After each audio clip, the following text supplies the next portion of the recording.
Recently mummy expire అయ్యారు. Mummy అయిపోయినాక ఒక 1 year టోటల్ డిప్రెషన్.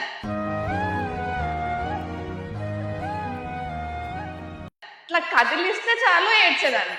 నేను ఫ్యాషన్ డిజైనింగ్ చేద్దామని ఒక 5 years బ్యాక్ అనుకున్నాను.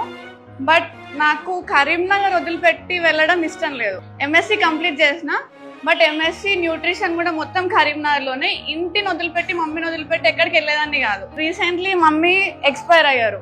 2 years బ్యాక్ ఎక్స్పైర్ అయ్యారు. తనకి ఏంటంటే నన్ను ఇండిపెండెంట్ గా చూడాలి, ఎవరి మీద డిపెండ్ కావద్దు. సో ఎవ్రీ టాలెంట్ నీకు వచ్చి ఉండాలి అనేది తన కోరిక. సో అనుకున్నా ఓకే ఫ్యాషన్ డిజైనింగ్ లో జాయిన్ అవుదాం. బట్ ఎక్కడ అని సర్చ్ చేసినాక లాసా మేడం వీడియో ఇన్స్టాలో ఇట్లా బూమ్ అని వచ్చేసింది, ఒక మ్యాజిక్ లాగా వచ్చేసింది.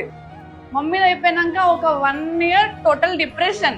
ఇట్లా కదిలిస్తే చాలు ఏడ్చేదాన్ని. సో ఇక ఇదంతా కాదని చెప్పేసి ఓకే మైండ్ డైవర్ట్ చేసుకోవాలి, అక్కడ మమ్మీ గోల్ రీచ్ అవ్వాలంతే, మమ్మీ అనుకున్న కోరిక నెరవేర్చాలి అని చెప్పేసి జాయిన్ అయినా. ఇక్కడికి వచ్చిన రోజు అయితే నేను అడ్మిషన్ ఫామ్ ఫిల్అప్ చేసేటప్పుడు కూడా నా హ్యాండ్స్ ఇట్లా షివర్ అయిపోయినాయి.